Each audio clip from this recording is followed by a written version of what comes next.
30 वर्ष भाजप हा पक्ष असताना गेल्या 20 वर्षामध्ये सोशल मीडियाचं काही प्रमाणात वारं जरा वाढल्यानंतर हे 8.5 कोटीपर्यंतच तिथं 85 लाखापर्यंतच कुठेतरी पोहोचले होते आणि काँग्रेस जनता पार्टी सामान्य लोकांचा आवाज म्हणजे ते सोशल मीडियाचे ते गेलं कुठेतरी 13 मिलियन पर्यंत.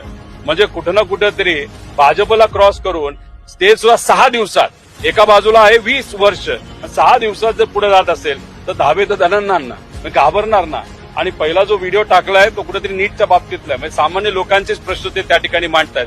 कुठेतरी हे सरकार या सोशल मीडिया अकाउंटला घाबरलंय आणि एक अभिमानाची गोष्ट आहे की जो सोशल मीडिया अकाउंट चालवणारा माणूस आहे तो मराठी माणूस आहे. म्हणजे दिल्ली सोबत महाराष्ट्र कधी झुकत नाही हे अनेक वेळा दाखवून दिलेलं आहे शिवाजी महाराजांपासून सगळ्यांनी. तर आता ह्याच्यामध्ये सुद्धा एका मराठी माणसांनीच हे अकाउंट चालू केलं आणि अख्ख्या भारतात त्या अकाउंटला स्वीकारण्यात आलं. हे फार महत्त्वाचं